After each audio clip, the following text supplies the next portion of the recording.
So, welcome to another episode of the Nuclear Medicine, Molecular Medicine podcast. And we're here in Philadelphia at the Society of Nuclear Medicine meeting. And I just listened to a great talk by Dr. Hernandez. And I thought it was great because it covered two of the most exciting areas that are in medicine today, I think. One's the biologics, in particular the checkpoint inhibitors, and one's Theranostics, right? And it put them together in a unique way. Perhaps we can start if you just tell us a little bit about yourself and where you're from and what you do. Sure. So thanks for the opportunity to share with your viewers what some of my research. I'm Hernandez. I currently work at the University of Wisconsin as a postdoc. I'm originally from Cuba.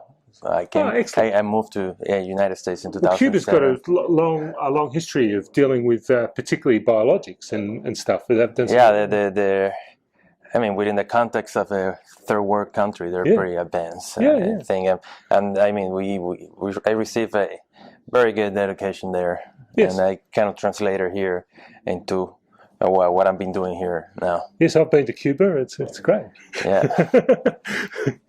Oh, that's good. Let's start by talking a little bit about checkpoint inhibitors. What's a checkpoint inhibitor? What does it do? So the checkpoint inhibitor is basically an antibody that inhibits the interaction between some of the immune checkpoints with it. It's basically what it does is like release the brakes from the immune system so they can mount a more effective response against tumors. Right. So what we're doing here is basically like taking away the handbrake of the immune system and then just releasing the car and crash tumors. Right. So you're basically upregulating the immune system. A lot of tumor cells try to downregulate the immune system to stop them being attacked by the immune system. You're blocking that mechanism. So it means that the tumors can then be attacked by the immune system. And that's had some good therapies in melanoma, which is particularly coming from Australia. We know is a very dangerous cancer. Or Cuba. Yeah, or Cuba. It's a very dangerous cancer, and once it's metastasized, has a very poor prognosis. And checkpoint inhibitors very recently and have found to be effective in treating these people, but not always. I mean, in fact, only in a minority of cases. Would that be right? Yeah, that's exactly right. So checkpoint inhibition has been proven very successful in multiple different cancers because it's a new way that is kind of like cancer agnostic. So it's not really, it's not specific. This response is not specific to melanoma or lung carcinoma or renal cancer, but it's more about like how the immune system will see these cancers. So. And like you're saying, only good responses are only achieved in a fraction of the patients. What percentage? 15 to 20% of the patients. Right.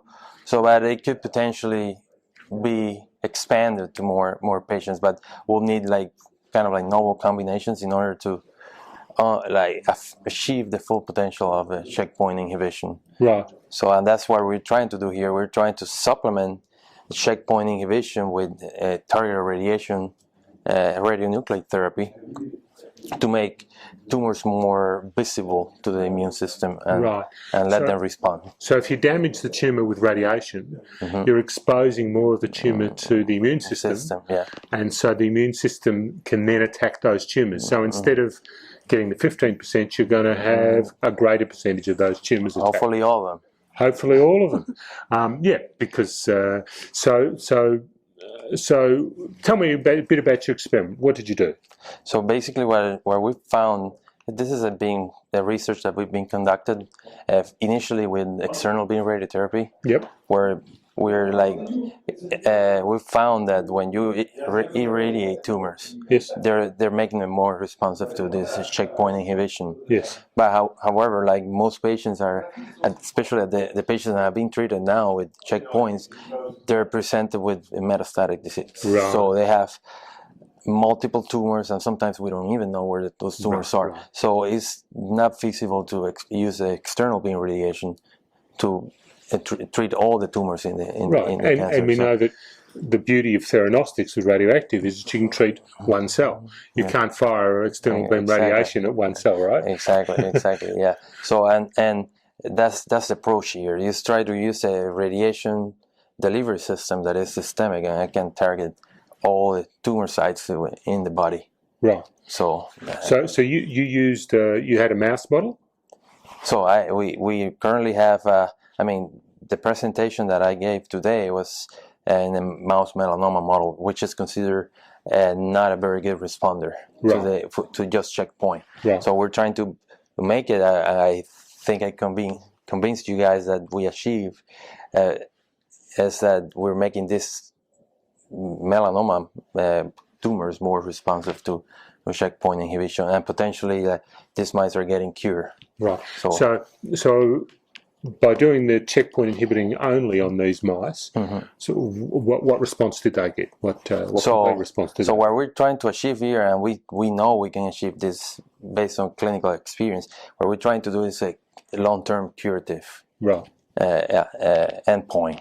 Right. So at this moment with this just CheckPoint in this mouse model, the mice don't really survive. Right. So they end up all dying sooner or later, but the degree of complete response or cure as animals is very low.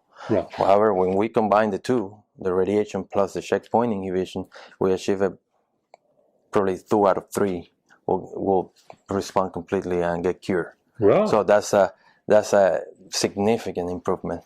Right. So what was the theranostic material that you used? So currently, to target these tumors, we're using an alkyl phosphocholine, which have a chelator attached to it, and we can chelate some of the radiometals, both for like imaging, like you're saying, and therapy. So that give us the opportunity to implement in a theranostic approach. Right. And so what imaging and therapy what imaging tracer did you use, and what therapy tracer? So we're using we're labeling our small molecule with a yttrium-86, which is a PET imaging isotope, and then what we're doing is twofold. We're first making sure that the therapy, the molecule is reaching its target. Yep. And it's able to also impart enough dose to create this immune effects that we're later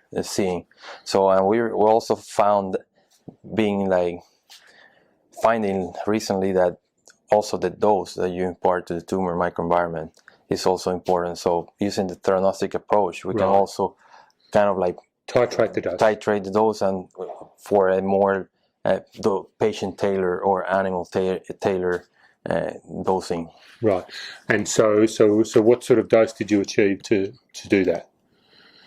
So we I mean, this is I want to highlight that this is a very collaborative project, and we have expertise in different areas. So our expertise is more in the animal models and radiochemistry, but we have another group that we work really close together in dosimetry. So we give them the imaging information, and they can make calculations to know how much therapeutic dose the tumors are getting. So this basically worked. You worked out the theranostic approach. Is this going to be translated into humans? So that's our hope. Right. So one of the things that we think, because the amount of doses that we need to administer to the patients to get this synergy going, they're much lower than the typical TRT doses that you need to inject, because we're